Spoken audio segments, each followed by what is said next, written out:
Welcome to West Coast Wednesday here on Prospectors Radio with Kathleen Biffle, Rich Cooley, Scott Swiftwater Toney, Indiana Gold Hunter, Dennis Dayton, and your host, Tim Grimes. We hope you enjoy the show, and thanks again for listening. All right, everybody, welcome back to another West Coast Wednesday here on Prospector Radio. I'm your host, Tim Grimes, and joining me tonight, I got the whole crew. Even Mr. Captain Cooley is back from his fabulous voyage. All right, we'll start with Rich. First off, here's Mr. Rich Cooley. How are you, Rich? Pretty good. How's everyone tonight? Doing good, I'm man. back. Glad to have you back. We missed you. Missed our Cooley's Corner and stuff, man.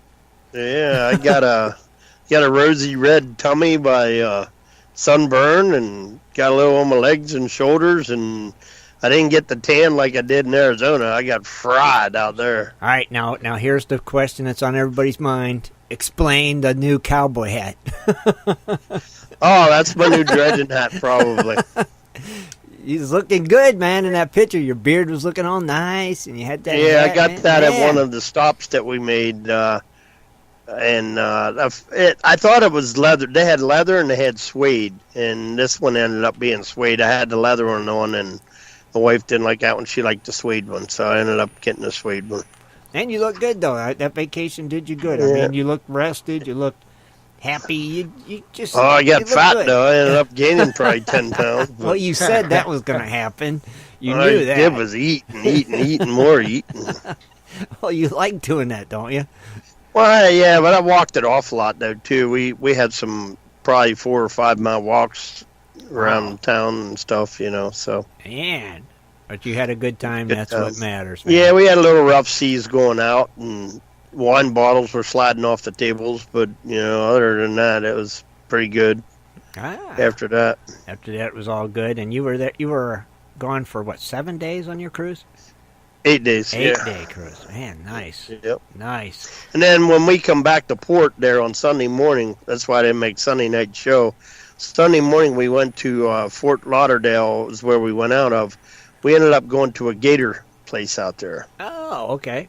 So out in the Everglades. We went out and seen some gators and messed around there that's for cool. Well, For the but day. I didn't end up getting home till like 1 o'clock in the morning. So On Sunday 1 night? o'clock, Yeah. Well, it was Monday morning, Monday about morning, 1 yeah. o'clock. I didn't get Wow. home till. Oh, that's cool. Like I said, we missed you for sure. I know all the listeners did, and we're glad to have you back, brother. All right, thanks for having me back. Man, thanks for being here. Awesome, Rich. Also joining us tonight, we got Miss Kathleen Biffle. How are you, Kathleen? Doing great. Doing great. You surviving this cold? I am. Today was kind of funny. Why is that? Well, the snowplow went through, and we had a lot of snow over the weekend, so you can imagine the pile of snow it put at the end of the driveway. Yep. So today I decided to take the truck to work because my daughter was borrowing the sedan to take her driver's test, which she passed, by the way. Oh, congratulations. So I have yet another driver out there on the road, so look out. Yeah. So I ended up getting it stuck The truck. on the end of the driveway. Yeah. Ain't your truck four-wheel drive? Yeah. Chad had to come out and fix it Oh, he had to show you how to for me. put it in four-wheel drive and stuff so you could just... I don't know if that's what he did. Is that what you did? Yes, that's what I did. That's what he did. Okay. And I sat out there and I was honking the horn, all upset because Oh, jeez. someone scheduled, a 5:30 meeting, and I was already cranky, and And I was just out bad. back with the dogs wondering what idiot keeps honking. Who the heck's beeping a horn at 5 in the morning? Why would It they... was just a weird day. Oh, I don't know. I jeez. was kind of out of sorts. Well, why would they schedule a meeting for 5:30 in the morning anyway? At 5:30 in the evening. Oh, I thought you meant in the morning. which is still bad. Okay, well, that's better than 5:30 in the morning. I thought you meant this morning. Well, I told you, everybody is in sunny Arizona, and Yeah, true. a few hours. It's only 3:30 for them. Oh, yeah. That's right. It's 5:30 for you. And it's sunny and warm, Oh, yeah, we don't mind doing meetings then. Right. I was like, you don't understand, people. I gotta get home. It's cold. I want to get to my warm house. I know. I don't want I mean, I even had to wear pants to work. That's just not normal for me. It's cold. It's too darn cold. It's just not right. You know? I'm sacrificing my fashion for the cold weather. Yeah, you'll see you're driving the 4-wheel drive truck and 2-wheel drive, and you're wearing pants. Yeah, that's not good, Kathleen. No. No. Anyway, yes, we are surviving. This weekend, I had hoped to go out. I know that Carrie was wanting to go out, but I don't know how. It's supposed to rain. Is it? And be cold, so I don't know if I'll be doing the freezing rain thing. Not more of that crap again, I hope. Yeah. Oh wait, I'm seeing Sunday 42 in rain. Yeah, Monday 47 in rain. So maybe it won't freeze at least. I don't know. It's still going to be colder than you know what when it's But well, so I did go through on our day off because I had Monday off. Some erased dirt on the water table. Yeah. And that is really teeny tiny gold. But it sticks. Is it all sticking? It's sticking. It takes forever, but it's sticking. Super slow though, right? Yeah, I mean, I was surprised at how much in just like a couple spoonfuls I was finding. Now, did you have to slow your water down on your water table for that? Because it's so small? Not really. Oh, no. I mean, Okay, good. mine isn't very fast anyway. Right. I guess it's the pump that I have, but it's perfect. But I still keep it tilted the way that's the way I work it, just by tilting it. Mm-hmm. So it gives me a lot more time to play around in the sands that's on the table and, move all the little tiny pieces. It is tiny. It's once in a while I'll get like a I guess what we call a pepper flake. Not ground pepper, but oh, it's smart. it's like really fine pepper pieces, but it's pretty small. It's like smaller than, I swear it's like smaller than our fly poop. Now, what kind of table are you using? The water table. It's a Martin water table. Okay. And where'd you get the gold? Is that yours? This would be what Ray sent me from Alaska. Oh, man. Yeah, that's fine. Yeah. And there's a lot of, there's like interesting little tiny pieces of metal. I don't know what they are. They look like they could belong to fishing tackle. Oh, maybe. I don't know. Could be. I don't know, right? He's out there. I mean, I don't know if he finds that kind of stuff in there, but so I found a lot of that, but I still have a ton more. I only went through like 2 tablespoons. Oh, maybe wow. 3. And that gold looked good what you got out of that little bit then. Yeah. Yeah, that's going to be nice. That'll be a real good cleanup. It's just going to take a long time, which it's is gonna take good some time. because right now I have I'm not going anywhere right now, so I have You got all the time in the world, don't you? kind of, I guess. Kind of. At least another Just month of this maybe crap. a day on the weekend to myself, but yeah, or you can can just sit down and run it. That's just true. Well, man, I'm glad you're here, and like I said, I'm glad you're surviving this awful cold. And thank you for being here. I know you got some dredging up the news for us tonight, don't you? I do. Awesome. I got some stories. We're looking forward to that, as always. We really appreciate that every Wednesday, Kathleen, that you're dredging up the news. So thank you for being here tonight. And my fun facts. And your fun facts, which I enjoy fun facts. Awesome, Kathleen. Thank you for being here. Now I'm going to change up the order a little bit. I'm going to introduce my little buddy, the Indiana Gold Hunter, Mr. Dennis Wampa Wampa Dayton. How are you tonight, Wampa Wampa? Wampa Wampa. Yeah, he didn't think about it very long. Well, I like that Wampa Wampa. Oh, do you? Oh, yeah, Okay. I did. I like that Wampa Wampa. It reminded me of something from my childhood. Oh, I don't even want to ask then. No, you don't. No. How are you doing tonight? Doing pretty good. Pretty good? I've got, what is this? I go on tonight's my third. Two more nights, and I start Monday on Mondays. the schedule is out. Days? Permanently? Days or nights? Day shift. Days, permanent. Well, I don't know about permanent, Ish. but if they go back to continuous shifts, the 12-hour shifts, I'll be back on the night 8 to 8. Uh-huh. But as for now, I'll be on 8 to 4. Oh, nice. Yeah, Okay. you betcha. That's good. That's real good. Yeah, that's real good. Yes. You like that? Yeah. Awesome. Good. That's great. Now, no more frozen water lines, have you had? I don't want to get into that. Okay. Oh, wait, this is something I might want to explore a little more. Why don't you want to get into it? I just don't. Did they freeze again? Yeah. Oh, darn. When? Last night. Oh, did they really? Yeah.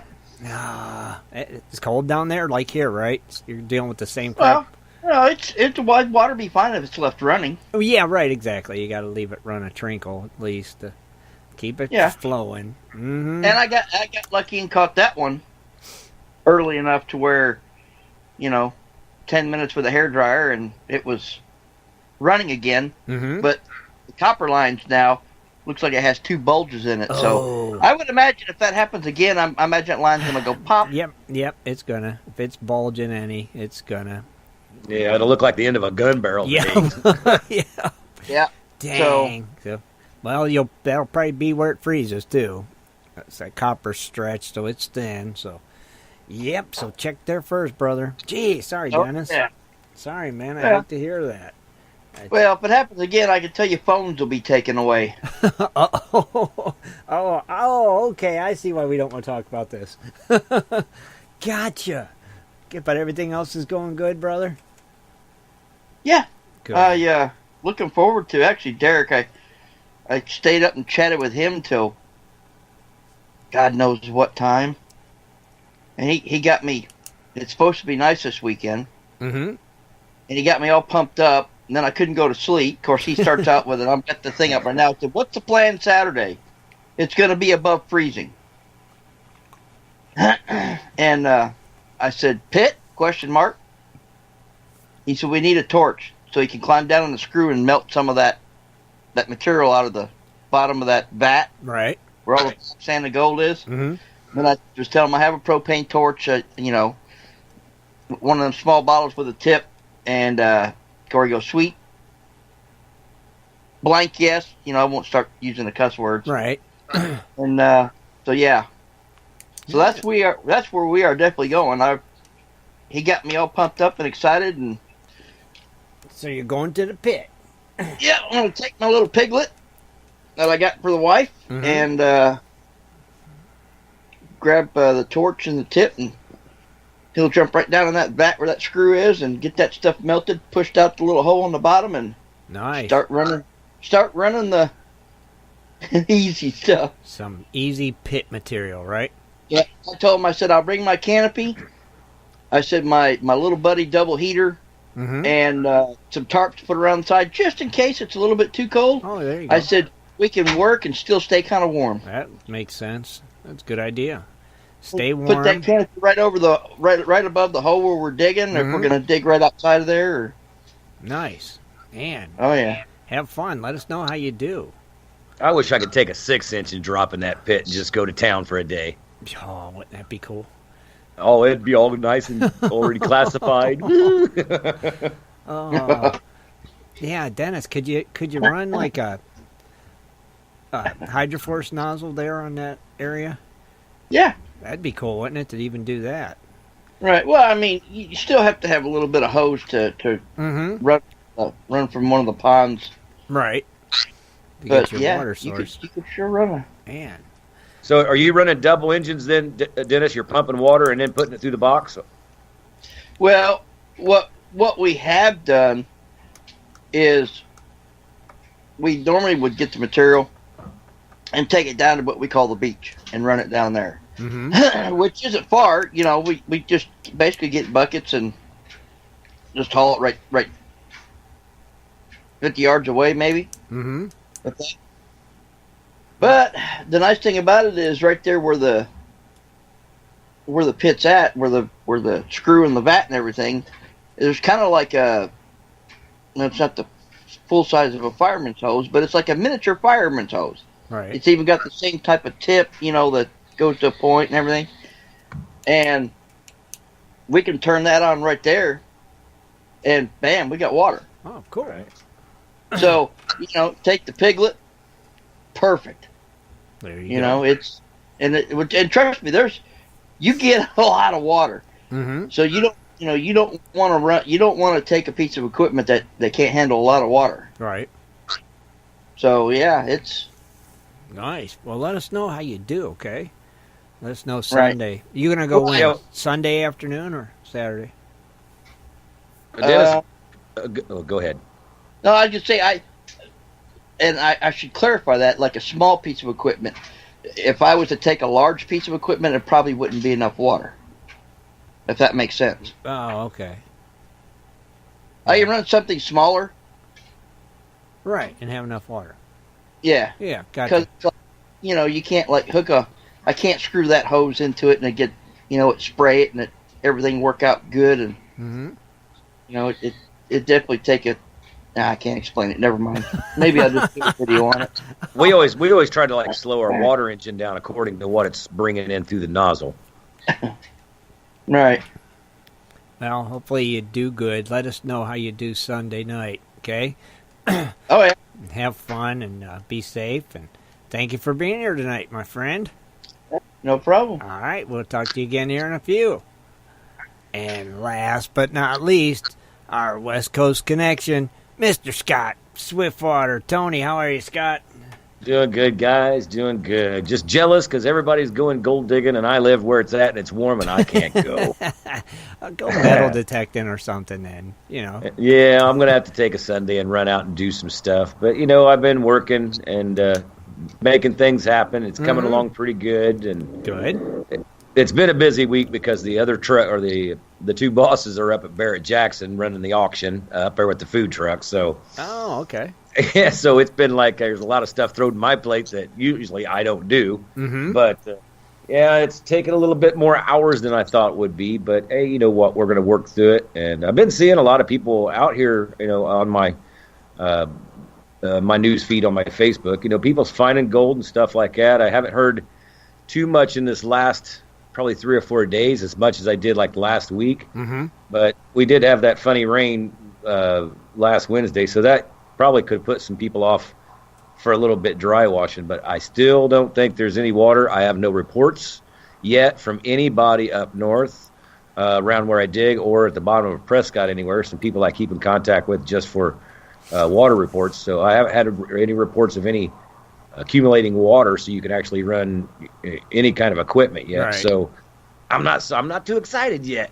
Not yet. Not yet. No, because like I said, that dry washing, folks, it's not hard if you do it right. Like Kathleen and them guys, when they come out here, they were actually using vacuums, and vacuuming off the stuff. Me, I go out and I just you're digging in an old wash that's been filled in. So it's a little bit harder because the shovel, you get shovel shock and stuff in your arms. And I've just learned a long time ago, just wait for your opportunity. It'll come. It will. It's just matter of time, and it'll come. That's why I said. Go ahead. You can go out and do some metal detecting, do some nugget shooting, right? Yeah, but there's so many bullets around here. It's just really hard to get way back where nobody goes to shoot. Mm-hmm. And if you go through, you metal detect around here, about the 150th bullet you found, you're just gonna get upset with it, and you're probably not even want to go out hunting again. It's that bad. Really? But if you can get some good trips out, or on a 4-wheeler, maybe if you had one, if you get way out about 5, 6, maybe 7 hills, right, and then start detecting up the washes and stuff like that, you might find old trash from the old miners. That's just typical, mm-hmm. But you're not going to find all the bullets, and that's a lot better. That's a plus. Yeah, that'd be cool. Oh, yeah. That would be fun. I think that's what you'd have to do, though, to just get rid of that fever a little bit. Just say, I'm going to go do it just for a while. Yeah, I mean, I found an old Levi's snap one time, and I lost it. I don't know where it went, but I was kind of excited I found that because I know it wasn't off no new pair of pants. Yeah. But it was a Levi's. It was a Levi's thing, Well, according cool. to the shape. Right. Well, see, that was a pretty cool little find. You know, at least until you could get out and do some, prospecting some water when you get some water. You know? Yeah, that's going to be, like I said, you go up there, and I'll probably have to join in with old Ben Ironman Caldwell and get with him and do a day run and probably split or something with him because I can't go. I can't take my equipment in one day. All my stuff is too big. You can't just take it in one day and set it up. Right. So, I mean, just for one day. You can set it up in a day, but you have to have a couple days to play with it and to dig with it to make any accountable stuff. I like to see grams. I don't like to see anything. I don't like to see anything smaller than a gram a day if I could help it. Oh yeah, of course, So, that'd be awesome. But yeah, that's what I kind of work for in the long run. So, it'll be fine. It will. I'll get out there, and I'm still got plans on making another video. I've got a friend that contacted me on Facebook as of this morning, and he has a new claim, and he would like me to come up Sunday and take a look at this claim and walk it with him and show him what I'm seeing. And from the news that I'm catching, I don't believe it's been a claim that's been dug that much, but I'm not for sure. But I do know the vicinity that he is in. So it'll be keep your eyes out for that because I think I'll probably make a video on going up and doing that. That's a good idea. And because I haven't shot one for a little while. Okay. So it'll be interesting to do a video with him, as a newcomer to the. I don't think he's a newcomer to gold, but he's a newcomer to being a claim owner. Okay. And just to kind of point out in the raw, what it looks like naturally, what I see, and where and why and where I would go. That's a video that I haven't yet done because usually when I'm on, I'm already digging when I'm making my videos. Right. So it'll be interesting to get the startups. The starting of it. That'll be really worth seeing. Heck yeah! Let us know. Get it posted here on GPS and stuff, and that'll be a great one to see, Scott. Good luck with that, buddy. Yeah, that sounds really interesting for sure. And I want to thank you for being here tonight. Always good to have you. It's good. It's good to be here if I could get here on time. And you did. You made it on time. You were here before we clicked the live button, so you're on time. Right? That works. That works. Buddy. Well, thank you, my friend, for being here, and we will talk to you here in a little bit. All right. And also joining us, last but not least, our very own producer, Mr. Shad Biffle. How are you, Shad? Oh, I'm good. You good? Doing good. Yeah. Been watching the metal prices a little bit, so. And how'd that craziness go today? With the Well, gold did go down at $9 today, but it's still at $1,329. $1,329, still a pretty darn good price. Still a good price, yeah. Maybe, I don't know, it's because, maybe, gold went down because the dollar went up because we heard Trump's in just excellent, wonderful health. I don't know. Oh, maybe. Maybe. But silver dipped down 16 cents to $17. Platinum, though, it did go down $2, but as you know from Sunday, it was like at $997. All right. It's up to $1,001. Oh, okay. So it crossed that $1,000 mark. Nice. That's a good this jump. week. And then palladium is the only positive, up $16 to $1,109. Wow, okay. It's a climbing. That elusive palladium. I know. And that even went down from what it was yesterday. It was, it was up to 1147. Oh man! So it did a little dive too, like gold, but it's still up. Right, but it's still up. That little dive didn't. It's not bad. It's still up there like we like to see them all. I still want to see silver go a little bit. I really do. Don't know why. I just would like to see. It's like it's just like hanging out at the bottom. Yeah. It's like nobody wants me. I don't know. Yeah, nobody wants me. And then everybody all of a sudden needs to start wanting it. And it'll start going up. Let's see it go up. I want to see that. Let it get up there. Wouldn't it be nice to see gold and silver about the same price? Oh, come on. Yeah. It would be cool. I would. There would be no grandma alive with the old silverware set. Yeah, Everything would be melted. You're right. It would be, wouldn't it? There wouldn't be a I'd be silver right coin. at that thrift shop or something. Oh, I know. I'd be hitting them all. found- I want every piece of silver you have. I don't Where you care. going mining? The thrift shop. But it would be kind of cool, though, actually, just to see. I don't know. It's just me. You know how I am. I'm strange. I just hate seeing it down there at little $17. Everything else is $900 and $1,000. Silver's at 17. Poor silver. Remember, I think we asked it, what was the highest that silver's ever got? Wasn't it $21? Remember that?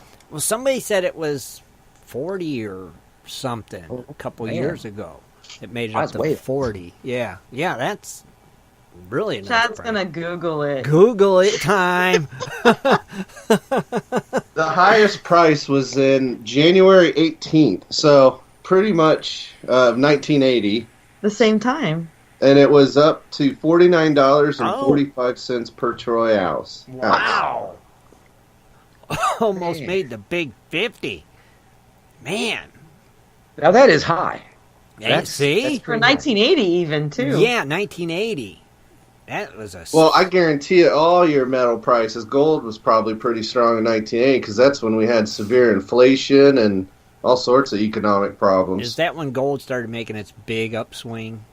And when it just started really climbing from, like, I don't know, these 300 Well, 300 was when I digged it. and then it started raising up, man, just kept going and going and going. So, Yeah, don't so know. I think it took a while for yeah, it gold. might have been around that time. Could have been. I'm not sure. Nobody quote me on that because I have no idea. Just sounds about right. Man. I have a question. Can I interrupt? Of course 'Cause you this is can. really bothering me. Of course, go for It's not it. bothering me, but I'm I'm not just interrupting. inquiring minds want to know. Okay. On our site for the radio show, where you can join in the chat room, they have the list of birthdays today. On Gold Prospector is that Space. current? Is that all? Yeah. Yeah, on Gold Prospector Space. Yeah, every day it shows That's a lot of people with birthdays. birthdays today. Well, happy birthday to all of them then. Oh my goodness! And then tomorrow's, I think there's even more. Oh yeah, yeah, Every day it shows whose birthday it is. If they have their birthday listed, it shows it on their birthday. Well, happy birthday to all of you! Oh my goodness. Yeah, and well, since you brought that up, Kathleen, I know we've gotten so many new members lately, and I don't think a lot of people realize the customization, if I said that right, that they can do to their page. There's so much. Instead of leaving it plain, all you got to do is go below your name and click where it says settings. And there's so many things you could do to your page. You can, jazz it up and make it your own. And I just don't think people explore enough when they're on there. You can put your picture up there. Oh, yeah, you could change your background. You can add all kinds of different things to your page if you want. It's your color. Page. Yeah, it's really cool, and you just got to change the font. Mm-hmm. Well, my background is like all the gold nuggets that I have on my bedside table. Right, I seen that, see? And that's a perfect example. Go to Shad's page. Everybody, go to Shad's page. Look at that, and you can see these are crazy things you could do. And, instead of leaving your page just blank and white, put up a profile picture. That's easy Shad, to do. would that be a highly magnified picture? Oh, did you go to it, Scott? No, I'm just saying. He's saying gold nuggets. I know where he's living. I don't know about the nuggets, but if he magnified them, they'd look big. But there's so much you can do, and I'm glad Kathleen brought that up because I actually wrote that down tonight to mention customizing your pages. Yeah, that's just one of the things you could do. So check it out. Click settings and explore a little bit on your page, and you'd be surprised what you can do and have fun with it. And welcome. Mine's a pretty color. Yeah. Yes. I made it all feminine. Oh, yours is? I think mine's just kind of like blackish. I do need to redecorate, probably. Huh? I probably do mine. I finally changed my profile picture after how many years? I changed it the other day. Oh, you did? I haven't even noticed. Yes, I did. I changed it to the one we have on the Crony banner. I changed it to that one. You know? Oh. Yeah. Oh, there you are. Instead of the one with me by the dredge, I changed it. So. Yeah, that was at least 20 years ago. It's been right? long. It's been a while. It's like, dang, I just changed my profile picture. Like, holy cow. Hey, but while everybody is exploring Gold Prospector space, make sure you visit periodically the giveaway tab up there at the top. Mm-hmm.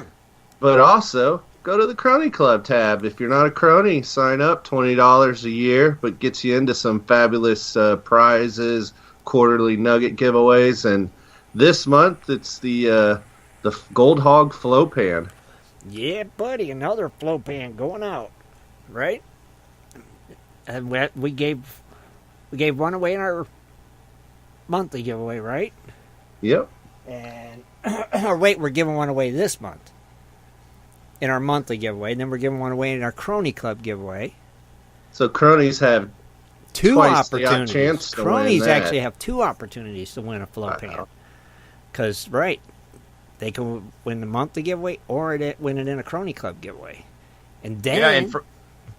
and not to cut you off, Tim, but for everybody out there listening that's not on Gold Prospector Space yet, if you want to actually get in and chat with the like-minded people that you're listening to, join the Gold Prospector Space, and you can chat at the same time you're listening. Yes, you can. And you can chat with Mr. Scott Swiftwater Toney if you have the mind to, because he's hanging out in the chat room. That's how you win the giveaways, right? That's right. See? Just if you're talking with Scott, make sure you use very simple words so we understand.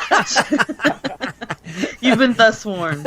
No abnormal spelling, please.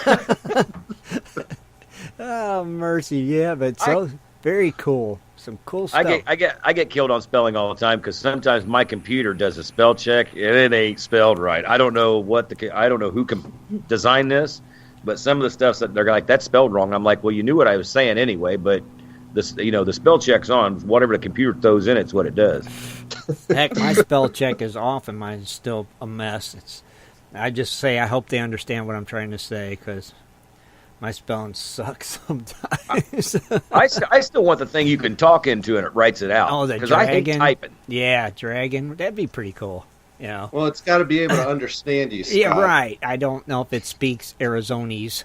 You'd have to check with that, Scott, see if it's compatible. I think I've got more of an East Coast accent than anything. Yeah, I think you do. Unless you'd like me to speak proper to you. Speak the proper English. Yeah, so there's so many good things you could do over here on Gold Prospector Space every night. And then on Wednesdays and Sundays, it even gets crazier around here when we do the show. But welcome all the new members. And right now, I think we'll kick it over to Miss Kathleen and let her dredge up some news. It is time for Dredging Up the News with Kathleen Biffle. Mining news from around the globe, metal detecting, dredging, entertainment news, and fun facts as well. Here's Kathleen. All right, everyone. It is July 17th. January 17th. Oh, my. Talk about wishful thinking. It is. Oh, my. Okay. Anyway, January 17th, 2018. I'll start off with this story. This was kind of interesting. It was actually a really long article, but I tried to summarize it for you. Mm-hmm. So this article says that the United States is dependent upon Latin American gold, and this is to feed the demand for its jewelry. Okay. And not only the jewelry, it's for the bullion and electronics industries. Well, the amount of gold going through Miami every year is equal to roughly 2% of the market value of what is said to be in Fort Knox in that stockpile. So that's how much gold goes through Miami. Miami gold buyers are not buying gold. They are buying gold from illegal mines in Latin America ran by drug cartels. Oh. Also known as, I didn't know this term, was narcos. NARCOS, whatever. That's a nickname, I guess. So the drug cartels evidently have diversified, and they're using their drug profits to mine and sell gold to American multinational companies. They're mining illegally. There's been talk of serious human trafficking going on. Miners are forced into slavery. Prostitutes set up camps near the mines. So this is spreading a lot of STDs and things like that. One human rights group found that 2,000 sex workers, 60% of them were children. That was employed in just a single mining area in Peru. So, wow, that is what's going on over there. So, and not to mention, of course, they're not using proper methods to use mercury. So, of course, that's causing other issues with the environment. In 2016, Peru had to declare a temporary state of emergency because of all the mercury poisoning. Activists are saying that the environmental damage and all the human suffering and misery actually mirrors the scale of Africa's blood diamonds. And we've all heard just nightmare stories about that in the news. They even made a movie. Yep. Yep. So it's starting to become like that. So the end result is the gold in American jewelries, coins, smartphones is helping to finance shipments of narcotics to the United States as well as illegal mining in Latin America. Yes, so hoping that gets turned around. I don't know, it'll be a while, but they're just basically finding that, hey, this gold business is more lucrative than the cocaine. That's what it's looking like, ain't it? Yep. Amazing. I mean, and the article went on to talk about, the environment that they're in is just, it's making it easy right now for these criminal groups to make so much more money from gold than the cocaine. And is it easier to smuggle out than the cocaine too, I wonder? Well, that won't hurt my feelings. Man. Crazy. So that was the only local story. I have a lot of global things that we'll talk about here. Okay. So we're in the global news. Miners in the African kingdom of Lesotho. Now, I've seen this article floating around Facebook and stuff like that, and so I went and Googled it. It's Google time. A 910 carat diamond was found. It's considered the 5th largest ever discovered. The article I read said it was 6.4 ounces. It's about the size of 2 golf balls. And the mine that it was mined from is called the Letsing Mine, operated by a London firm, Gem Diamonds. So the New York Times, Richard Perez Pena reports that the diamond is rated D in color. It's very rare because it's completely colorless. And I don't really know a lot about the rating of diamonds, but it's rated a type 2A. Okay. I guess that means that the stone has no noticeable impurities from nitrogen or boron. Yeah, no inclusions. And no inclusions. There's a fancy word. There you go. There you go. This isn't the only huge diamond that was extracted from this particular mine. In the last 12 years, it's recovered 7 other diamonds that are well over 299 carats. Wow. Yeah. What was that big? How many carats was the big one?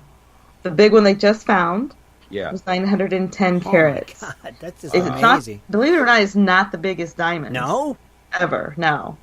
I'll get to that in a second. Okay, cool. Or I can just tell you. Okay. I'll jump ahead a little bit. Okay. Or is the suspense killing you? No, I'm good. I can wait. Okay. So anyway, the company doesn't really know yet what they're going to do with the diamond, but people are speculating, and they said like a good indication is just to look at the historical reports of past sales, and just as a point of comparison. So there was a 603 carat diamond found in the same mine years ago. it sold in 2016. It was 603 carats, and it sold for $12.2 million. Oh. So that's just to compare. And this one that was just found was 910. Oh my gosh. Yeah, and just recently, as last September, Lucara, which is a different mining company, they sold an 1109 carat. They call it the Lacidi Larona. It's the second largest gem quality diamond ever found. So that one sold for $53 million last September. Now, Kathleen, in your stories, does it say if these mines are they hand dug? Are they big machinery dug, or are they run them through wash plants? How are they because that can't be that many carats. I mean, it's got to be at least the size of a golf ball. I'd say, but I'm not sure. Imagine I thought diamonds were mined out of the ground, but this article didn't talk about that. I'm sure there's articles out there that you can look up and find, but it's in the in Africa, so right. I don't know a lot about diamond mining in Africa. Yeah, ain't they hand dug? Yeah, I was gonna say. Yeah, I mean they do use laborers. Right. But dang, that's that's like if you go to Diamond Caverns, Arkansas. You go out and you find the gravels that you want to dig, and then you bring it back, and then you put it to what they call it, a shiraka, shiraka. Yeah. And then you those diamonds come out of what's known as a kimberlite, and those are those volcanic pipes, basically of just deposits from ancient volcanoes. And the one in Arkansas, anyway, that I know that one is how those diamonds came about. I'm not sure. I mean, and they say like, how all the continents were all stuck together, right? Yeah. And when they separated, Africa actually will fit into right in the side of what's known as the United States, North America, that part. So they're saying that it's kind of like the same. It would be like the same kind of terrain as you would see like in North Carolina. Oh, okay. Huh. Interesting. Yeah. And I know that you dig sapphires out of North Carolina's dirt, right. so I don't know.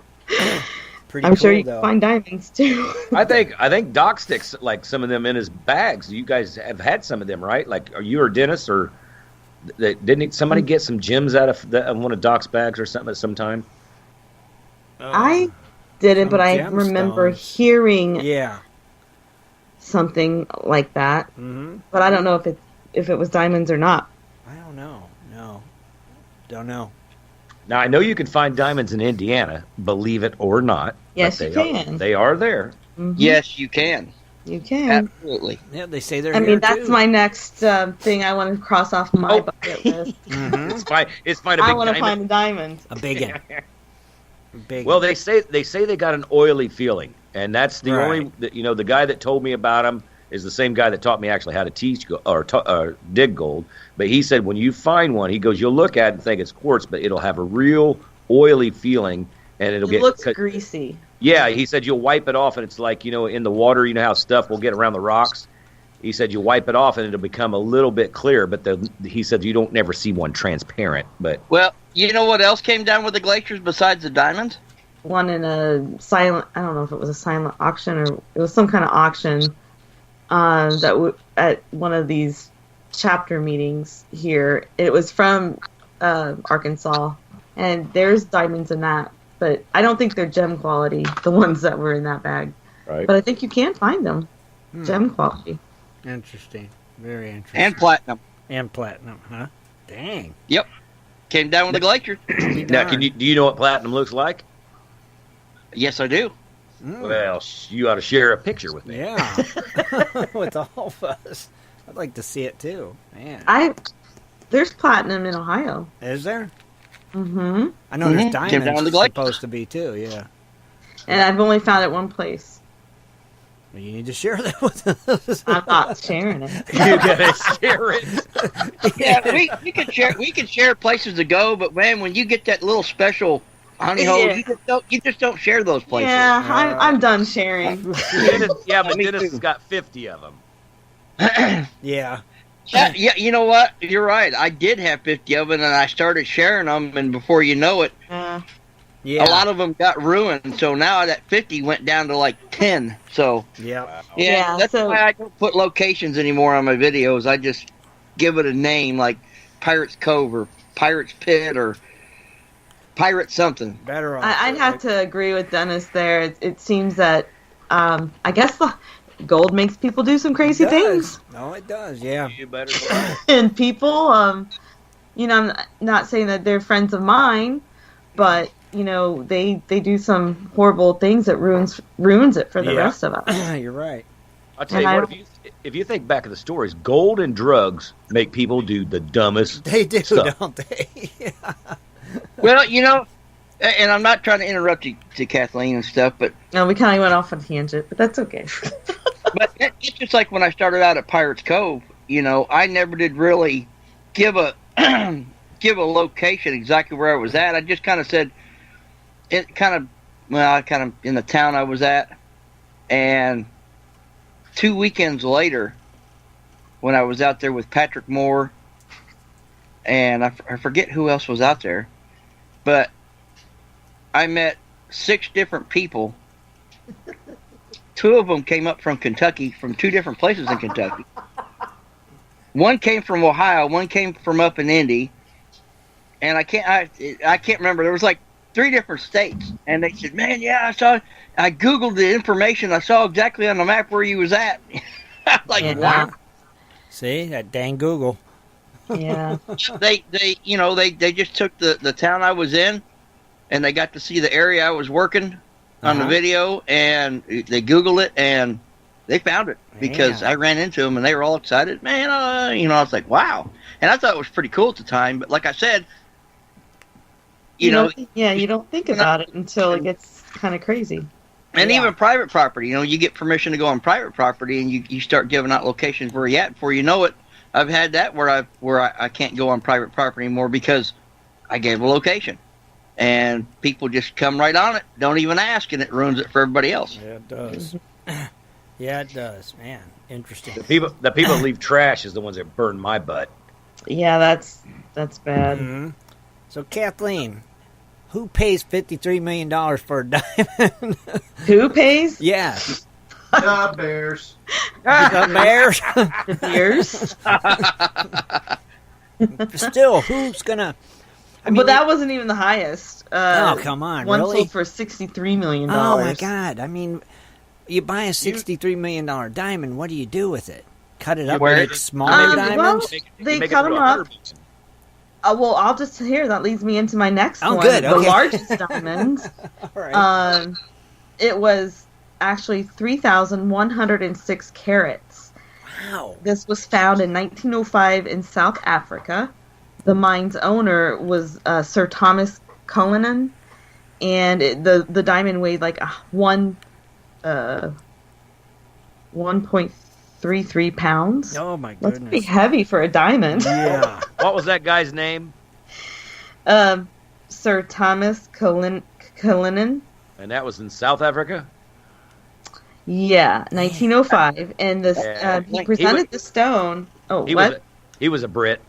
Yeah. He presented the stone to Edward VII of the United Kingdom. So yes, he was British. Royalty. And he presented it as a birthday present to him. And then what they did with the stone was they cut it into 9 large stones and 100 small ones. Oh, wow. Many of the stones are part of the crown jewels today. Okay.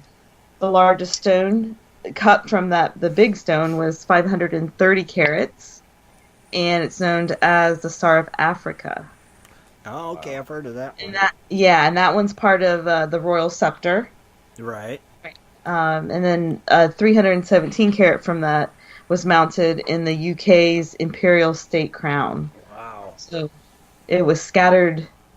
It looks like to the royal family. I was going to say, so these I was going to say, diamonds, it's kind of funny where the biggest pieces were. Yeah, they wind up in crowns and scepters. Yeah.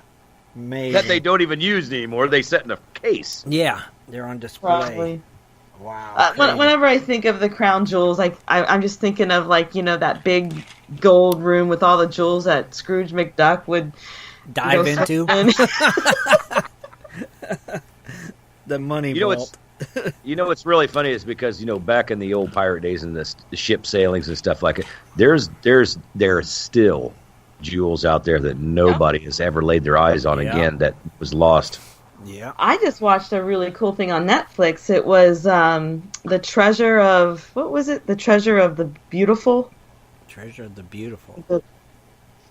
What was that thing we watched on Saturday about the treasure hunter? He found a whole bunch of buried statues from Roman times, just in this. It was off of Africa. Everything's off of Africa. And this was only 5 years ago. Oh, cool, man! And I'll have to get the real title, and maybe Shad will post it in there. But it was a really cool program, and it had an artist, this eccentric artist, bought the find, or he funded the treasure hunt. Mm-hmm. So just on a hunch, because the guy who wanted to dig for the treasure, some of the locals found. They were fishing, and there was this gold statue of a monkey of some sort that they caught in their nets. Wow. So he's like, oh, well, wherever you see that, there's more. Right. Yeah. So he did some, test dives out there, and they found some artifacts, and then he went back to, I think London is where he was from, and was trying to find people to finance him to find the rest of it, and this eccentric artist funded it, and they just hit the mother load. It was amazing. I'm surprised the government didn't step on them. Like to watch that. Yeah. Yeah, it's on Netflix. Okay. Yeah, I'm surprised the government didn't step on them after they started finding stuff. That's ours. They were afraid when they were out there because people were wondering, what's going on. What do you find? But they did have to make a deal with the government. Of course. They weren't specific on what though. What was the name of the show called again? The Lost Treasure of the Incredible or the Beautiful. Shad's gonna Google it. Google time. It's Google time. We watched it. We do a lot of Googling. We've been watching a lot of TV. You're watching a lot of Netflix lately. Marathon binge watching treasure shows. Netflix. Well, when it's cold and snowy outside, that's the best time nothing else to do anyway. So I can't go out and stare at the koi in the koi pond, so I just. Yep. So we watch treasure shows. Well, Shad's looking that up. I'll move on. All right. Global news is still Macedonia. Companies are planning to mine for gold and copper in the Macedonian fertile agricultural heartland. The citizens there are worried that the mining will wipe out entire livelihoods and pose severe environmental risks. Evidently, there are a number of mining concessions located in southeastern Macedonia, and Macedonia is a major provider of the country's vegetables and fruits and food.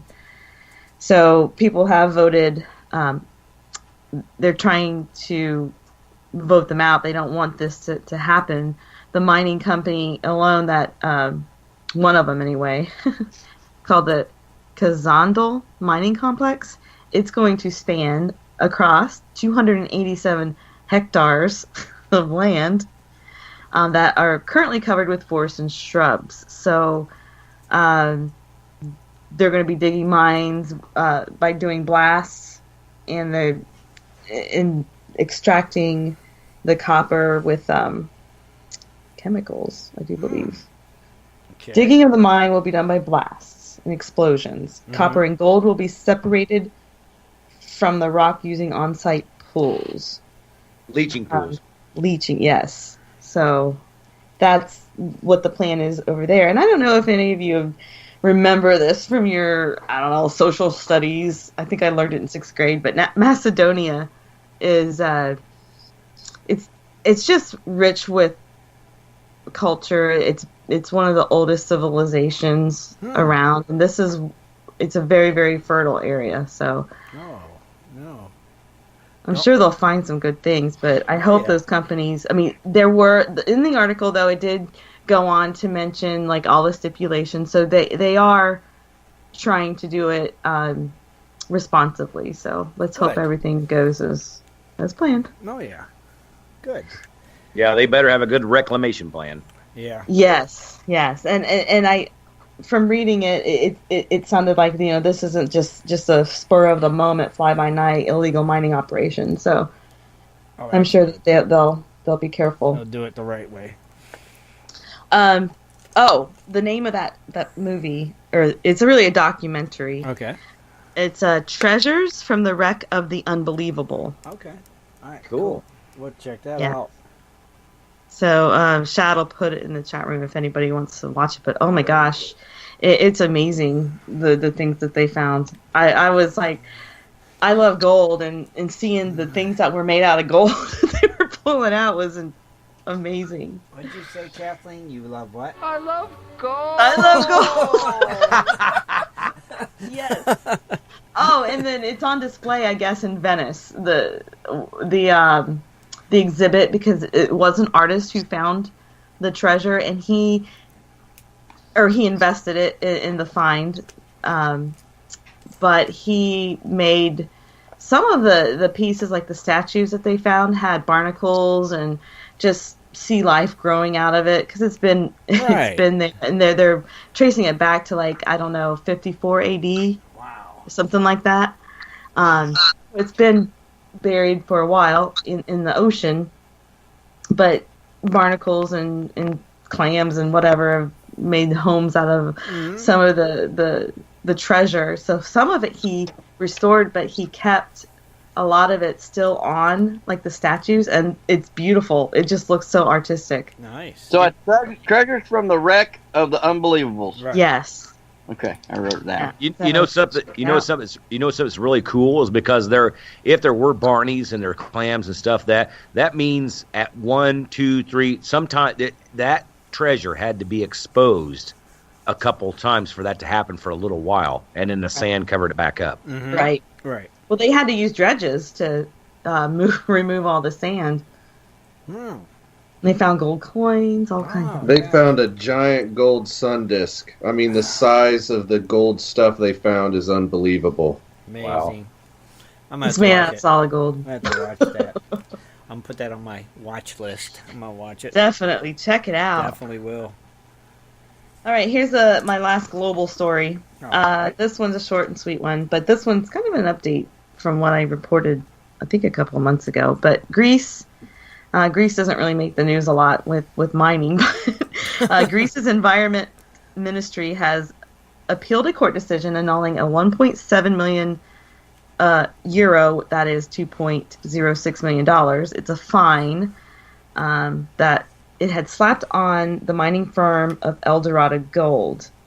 In a statement last Friday, the ministry said that Athens' court ruling did not dispute the findings of an environmental inspection. Instead, it said that the court decided that the ministry had taken too long to impose the fines for alleged breaches of Greek environmental protection laws. Okay. So it's led by the left government in Greece.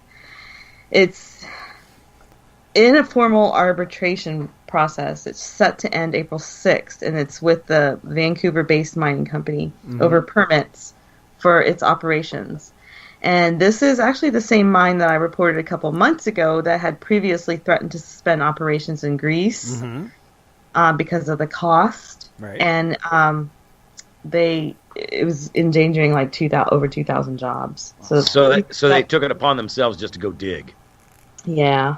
So, well, no, they had all the permits. They went through all the hoops and everything. Right. And it's just that the government in Greece is starting to impose a lot more expenses for the mine, and they, had to threaten that they were going to shut down operations because of it. And so that's what's happening with that. Jeez. It's just not gonna. I thought it was like, well, we're having complications. We'll just dig till we get caught. Maybe. It seems like the more you find and the more you report, the more they charge in and they come up with crap to keep you from trying to dig it. That's right. Yep. And that's, unfortunately, bigger companies probably could absorb some of that, but not all of them, not all the companies can, and they just can't afford to operate. Remember, wasn't there a movie, what was that? It was called Gold, wasn't it? Yeah. Did you guys see that yet? Yeah. Like how he found it, he did all the stuff, and then all of a sudden he got it taken away. Mm-hmm. Right. It was one of my fun facts. Yeah, it was. We was talking about that it was like salted or something, and it was. It was a scam. Yeah, known one. All right, so that leads me to my fun facts this week, fun fact, and they're extended. Roll with it, Kathleen. Do you want me to do the short version or the long version? Up to you guys. Because I know that it's 10 o'clock, and Scott, do you have a segment? I've got one. It's going to take about 4 to 5 minutes. Oh, plenty of time, Kathleen. So, do the whole thing? Yeah, because we'll run to at least 10:30, right? Okay. Okay, sound good? It's not going to be that long. We're good. Let's go with it. I don't know. It could be. I don't know. So, some of the fun facts that I've been including is I'm reading a great book right now. And I didn't bring it in with me. I was going to. But anyway, it's a really interesting book, and it makes me want to look into things further. So some of the things were the gold mining tales that I'm still intrigued with all these lost mines and all the legends that are out there. Right. So the first one is in California. It's called the Cement Gold Mine. I don't know if any folks who are out in California have heard of this, but evidently in 1857, 2 German men, they were traveling with a wagon train that was bound for California. Well, they decided to leave the rest of the group and head out on their own. Mm-hmm. They wound up in the Mono Lake region of Northern California, and while crossing the Sierra Nevada near the headwaters of the Owens River, they were sitting down next to a stream, and they noticed a rock ledge of red lava filled with what appeared to be pure lumps of gold that were cemented together. So the ledge was really, really loaded with the ore, and one of the men just didn't believe it was real just because there was so much of it. But he pounded away 10 pounds and took it with him. The believer of the two, he drew up a map to the location, and they both continued on their journey. Well, along the way, the disbeliever, he died, and the survivor had to toss the majority of the samples, but he kept some that he could carry for himself. When he went into, he crossed the mountains, followed the San Joaquin River. He stopped at a mining camp in Millerton, California, where he became very ill. So he had to go to San Francisco for treatment. He evidently had tuberculosis, TB, and he didn't have any money to pay the doctor. But what he did give the doctor was the ore that he had kept for himself. And he also gave him the map that he had drawn, and he provided a detailed description because he knew that he was going to be too ill to even go look for the treasure that they had found. So, of course, word spread quickly.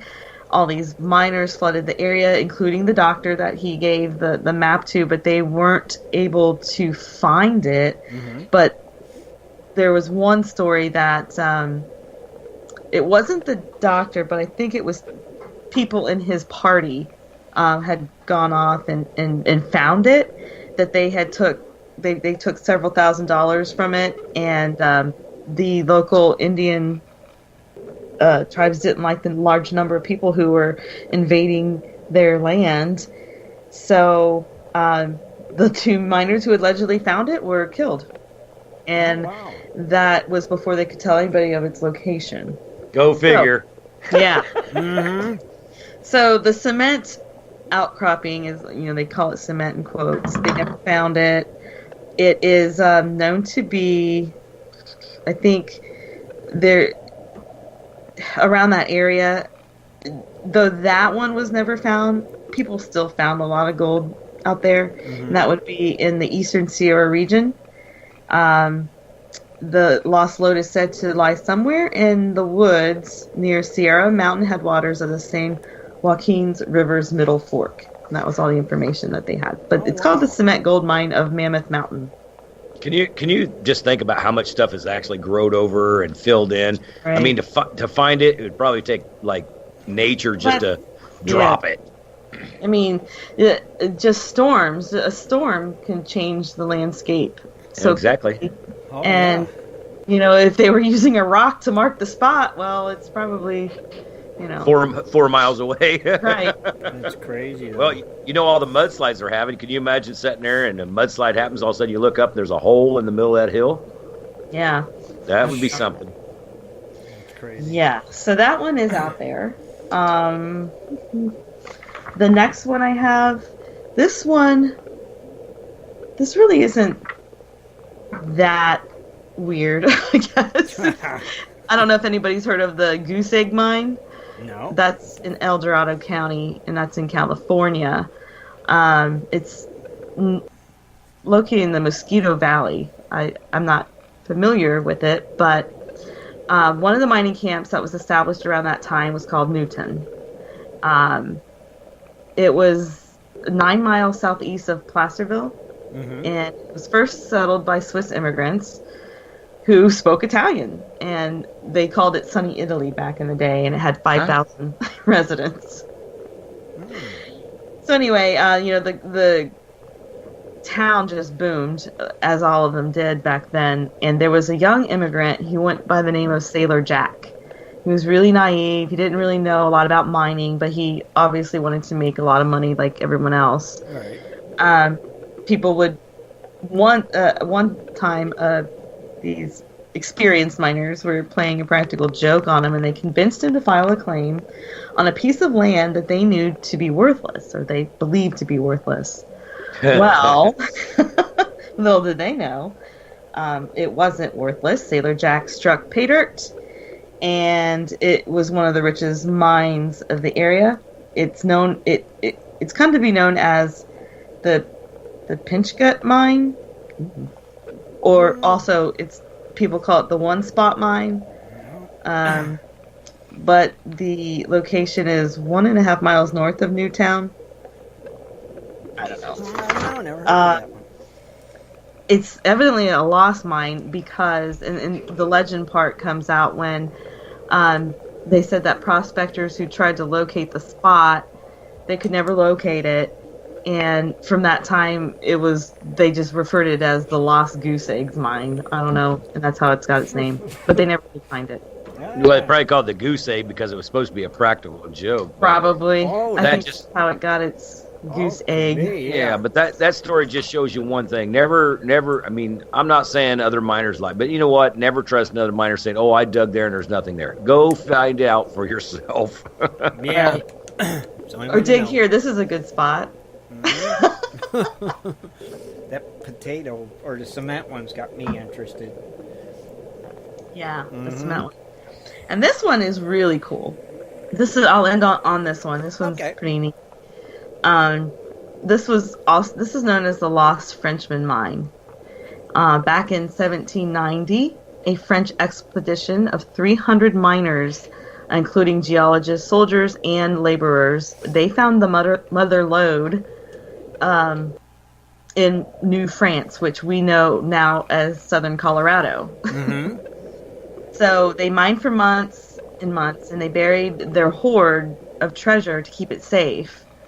But before that, they could leave the mountains. When they were wanting to leave, they were met with a lot of disease. So a lot of them died from diseases. There were multiple Indian attacks, and of course, they were running out of supplies. And then the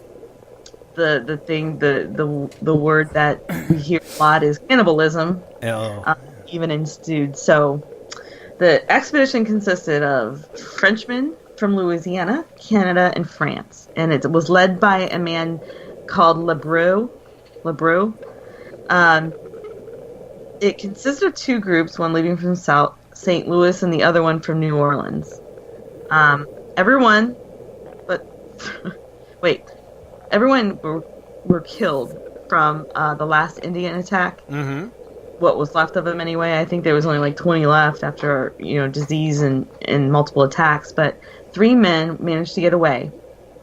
And one of them was LeBrew, who had stashed the map with him of where they buried the hordes. Okay. The other 2, one was the journalist of the party, I guess, and a half-crazed, this is all they said, it was a half-crazed companion. But he was the third guy. For days, they traveled without food or supplies because they were trying to escape to nearby Fort Leavenworth, but they were unsuccessful and got lost. Legend has it that they drew straws to see who would sacrifice himself so the others could survive by eating him. Brutal. Yeah. A little off the flank, please. One of them did die. I don't know if they ate him on this story, but I think they assume that they did, because 2 men did survive, and they ended up reaching an Indian village that was used as a trading post on the Missouri River. There, the other one of them died, and LeBrew was the sole survivor of the 300 men. Whatever the case, he just so happened to have the map. Mm-hmm. Yeah. Can you imagine the Indians back then? We got to get rid of this guy. He just ate half the people he was with. Oh my gosh. Man. Well, I mean, I don't know. I mean, the stories that are written about this guy and this expedition, there's just a lot of tales. So perhaps, I mean, they had no food, and I don't know if they even had anything to hunt with. Yeah, but the guy with the map was the only survivor, huh? Yeah, so well, you got to think if everybody knew where the map was and everybody kept dying off, one guy would grab the map, he would die off there. Yeah. It's, so to speak, last guy standing, he's got the map. Yeah. Mm-hmm. But who really had the map? Did they kill each other for the map? Oh, yeah, true. See? Yeah. That must have been one battle royal. Oh, my gosh. 300 guys, 1 map. You ain't joking. Only 1 guy, and he has the map. Yeah. And it just so happened to be the leader. Got a big bullseye on your back. What you have. Jeez Louise. I wonder how many leaders there were then. Yeah. Wow. Yeah. But that I just take him. I'm the leader now. Mm-hmm. And I got the map. Yeah. Yep. I got the map. Oh, mercy. So anyway, he ended up making his way back to New Orleans, and he returned to France, and he presented the map to the French government, where it just went into storage for around 40 years. And it said that this treasure is located at Treasure Mountain, not Treasure Island, but Treasure Mountain. Mm-hmm. It's near what is now the Summitville Ghost Town in Colorado. It's one of the most famous and elusive lost hordes that are still out there. Wow. Members of the expedition, when they when they made their map, they said to have, put out markers with stacked stones. I think they're called cairns. Okay. I don't know, but these structures are really, I mean, they're pretty solid because they just stack a bunch of rocks together and or whatever. But since the area does suffer a lot of rock slides, and we were just talking about this over the years, of course, the topography has changed, mm-hmm. and it's covered a lot of the original hiding pits. The treasure has a lot of versions of what it's worth, anywhere between $5 to $35 million. Wow. Is what they're saying. It was documented well enough that the French considered it a major source of revenue when they ran into financial difficulties in 1830s, when they tried to send multiple expeditions back to hunt for the treasure, which they were unsuccessful. There were also some privately led expeditions to find the treasure by LeBrew's family members, so he must have made a copy. Yeah.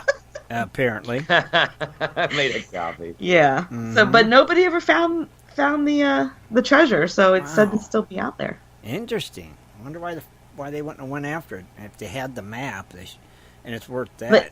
Well, they probably did, but were unsuccessful in deciphering the map because the landscape changed so much. I'm sure. Wow, crazy. No, it's probably under a subdivision. Yeah, but back then you could just imagine if people knew you had a map, you wouldn't even be able to go to the outhouse with somebody watching you. Right.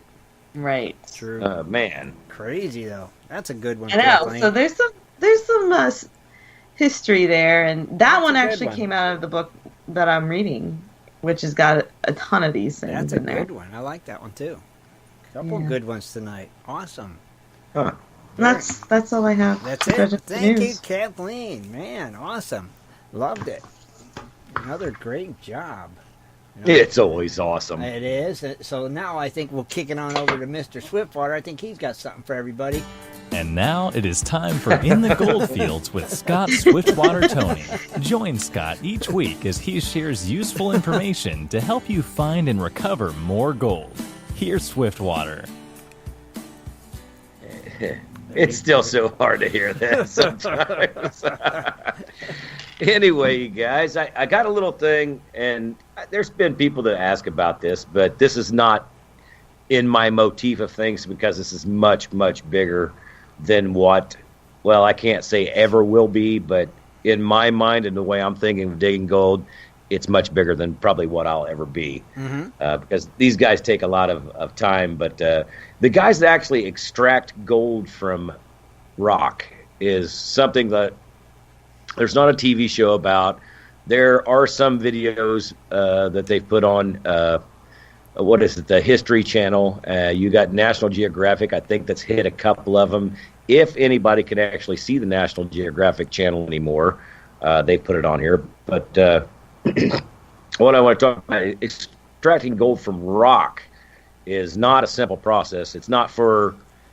It's probably not for anybody that's probably listening on our show. Now, I could be surprised. There could be some guys, and I'm not just talking about, going and rock mining and finding a nice little vein to hit. I'm talking about guys that move several thousands yards of earth a day. So, but anyway, this little article, it's called Extracting Gold. And what it says is removing the gold-bearing rock from the ground is just the first step. To isolate pure gold, mining companies use a complex extraction process. And that's really, when they say complex, that means probably we're not going to be able to do it. Yeah. Obviously. Anyway, yeah. The first step in this process is breaking down large chunks of rock into smaller pieces, and we all know that as a jaw crusher or something like that. In this case, it says at a mill, large machines known as crushers reduce the ore to pieces no larger than road gravel. The gravel-like material enters rotating drums filled with steel balls. Now, that's what they call a ball mill. Right. And now I'm thinking these balls are not like ball bearings. These things are going to be like probably bowling ball size steel balls. In my opinion, I think they have to be that big to crush the stuff up as fine as what they want. So, I don't know. I haven't did research back on this. They probably use different things. But it says in these drums, the ore is ground to a fine slurry or a powder. So what that's telling me right there is, number one, there's some mines that do it wet, and there's some mines that bust it up dry. Now, there could be a benefit to both of them. I don't know pretty much. I think it's going to come down to how they're running it. But it says the mill operators thicken the slurry with water, of course, to form pulp, which just ran through a series of leaching tanks, which, like Kathleen was talking about earlier, a leaching bed is a pond, and leaching tanks are actually tanks that they're doing the same thing in. Okay. And which I think leaching tanks are more environmentally safe because they're not actually setting in the ground. Right. Why are they calling them? Why do they call them leaching? Is it because? Why? I don't know. They're actually it's leaching is mean they're actually going to use a chemical process to break down the components that they want to take out and then they want to put back in the earth, or they want to leave, so to speak. Okay. And like I said, I like leaching tanks better because usually the leaching ponds, they're going to have a big rubber bottom to them, so the nothing can get out of them. But we all know, certain animals, certain this and that, I don't know if they can dig through them or not, but they can always get a hole. I mean, if anybody remembers back in 3 years ago, right here in Phoenix, Tempe Town Park, the big lake, it blew a gasket. And it all drained out, and it was all rubber coated bottom, and that would be the same equivalent to a leaching bed pond. So anyway, it says leaching dissolves the gold out of the ore using a chemical solvent. The most calming solvent, and this is really bad, is cyanide, which will kill us. Right. Pretty much, if you I had heard that. Yeah. If you know the periodic tables, you know cyanide, and we do not mix. Mm-hmm. Anyway, it says it must be combined with oxygen. Right? I wasn't too good at it that myself. Was my worst subject ever. I know what chemicals will do. I just don't know why they do it. They managed to make something that you would think would be interesting and put math in it and ruin it. That's a good way to put it. But anyway, it's combined with oxygen in a process that's known as carbon in pulp. As the cyanide and oxygen react chemically, gold in the pulp dissolves. Now that's a pretty interesting little point there. Mm-hmm. I've never heard of gold actually dissolving, but I guess it could. And it says, when workers introduce small carbon grains to the tank, the gold adheres to the carbon, filtering the pulp through the screens, separates the gold-bearing carbon. So when they put it through the screens, the carbon that's got the gold stays, and I guess the other carbon that doesn't will go through, right. Or the pulp will go through. Mm-hmm. It says a carbon moves, a carbon moves to a stripping vessel where a hot caustic solution separates the gold from the carbon. Now, I do not know what the caustic solution is. It does not say.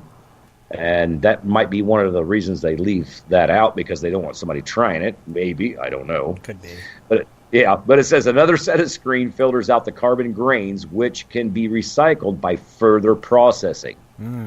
So maybe they're not getting all the gold at the first run.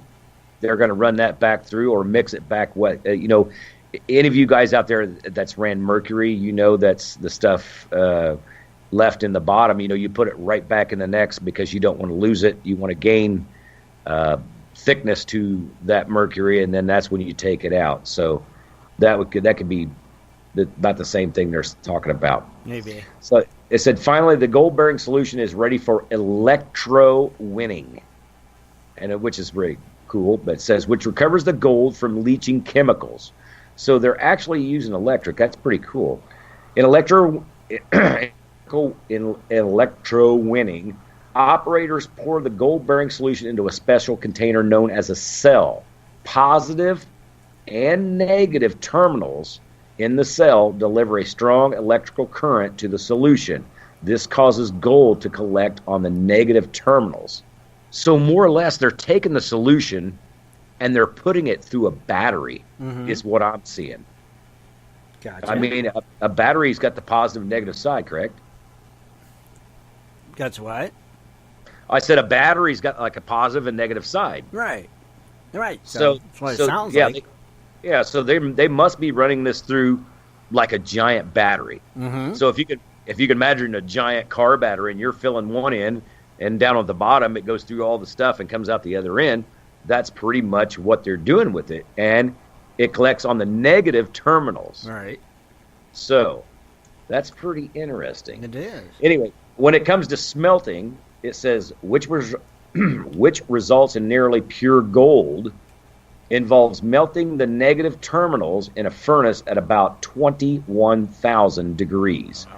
So they're actually melting the terminals with the gold at the same time. Mm-hmm. That means no scraping nothing off. They're just burning it all. Melt it. When workers add a chemical mixture known as flux, which we all know what that is, or if you don't, look it up. It's what we mix with gold to separate it. To the molten hot material, the gold separates the metal used to make the terminals. Workers pour off the flux and then the gold.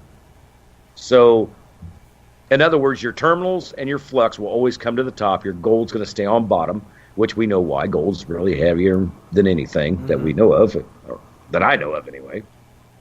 And it says molds are used to transform the liquid gold into solid bars, called door bars, door, D-O-R-E, door bars, which I have never heard of that one.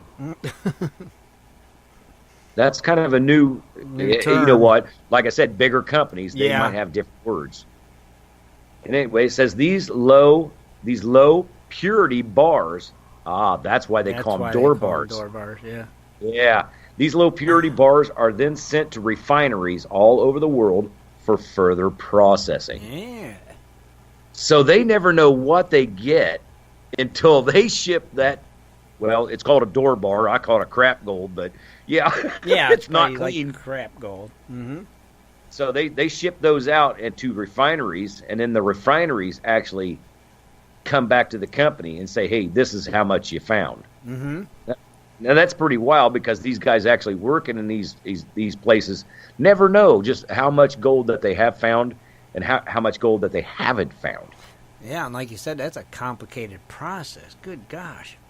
Well, can you imagine digging 2 miles of rock and all of a sudden a month later they come back and say, well, you're not finding enough gold. Yeah. Well, it had been helpful a month ago. After all that kind of work, gosh, dang, that's a lot of work. Yeah, that is crazy. It's a big process. And then I got to think, it says world gold production. Is major gold production companies include South Africa, United States, Australia, Mexico, Peru, Canada, China, India, Russia. South Africa is the leading gold producing country, followed by the United States and Australia. Wow. In the United States, Nevada is king. They are the leading gold producer of the United States. Oh, really? Yeah. Didn't know that. Interesting. And that is the end of that segment. That's pretty cool. I liked it. That's complicated, though. Like you said, they definitely made it where we ain't going to try it. Good Lord. But it's really something I could never do. No, we hardly have the patience for panning, much less all that. I mean, come on. It's like my idea of extracting gold is using my water table. You know what's really funny is because it says a gold bar stamped with a serial number at a U.S. refining in 2001 was one bar that weighed about 40 pounds, was one of 9 gold bars poured that day. But they do not say if it was a, what do you call it? The door bar. Mm-hmm.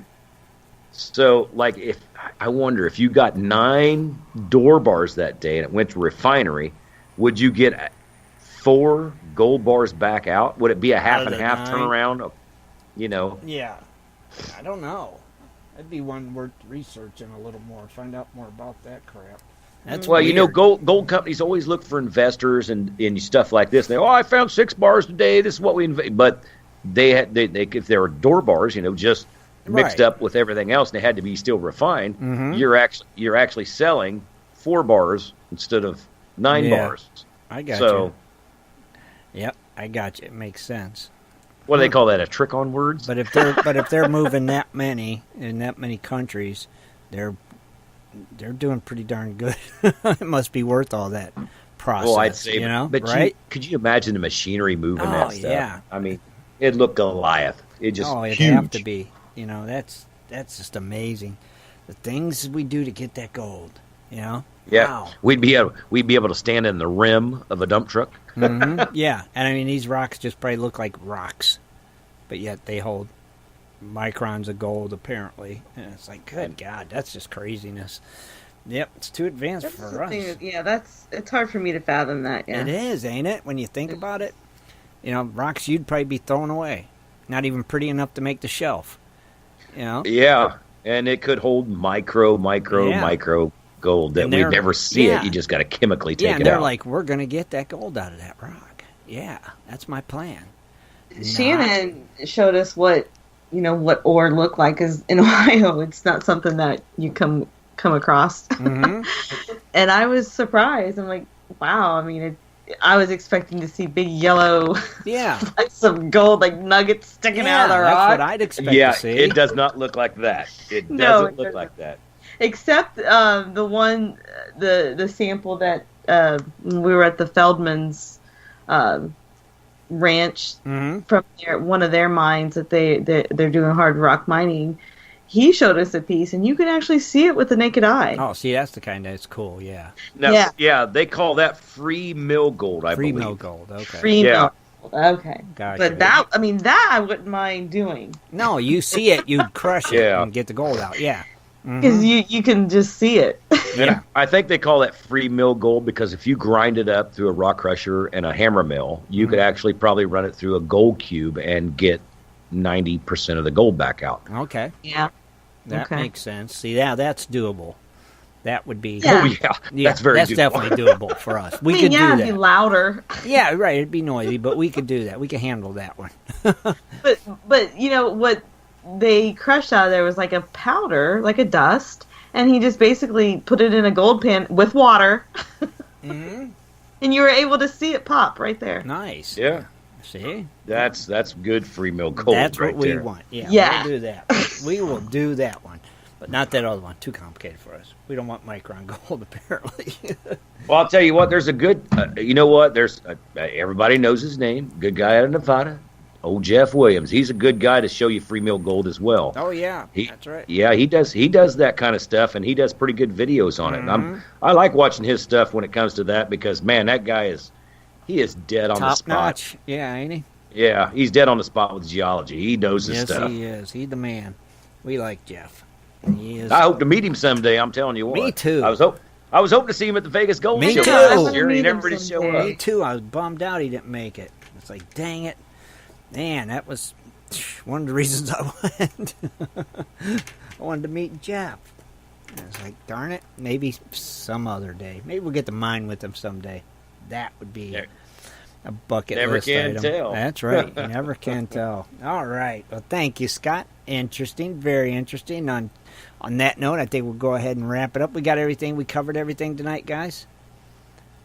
Yeah. Dennis? No giveaways tonight. No. Dennis, we covered everything? Okay. Yeah, I think so. I think we did, too. And we want to thank everybody for listening. Don't forget to support AMRA. Be sure to be here Sunday night at 7:30 for another great show.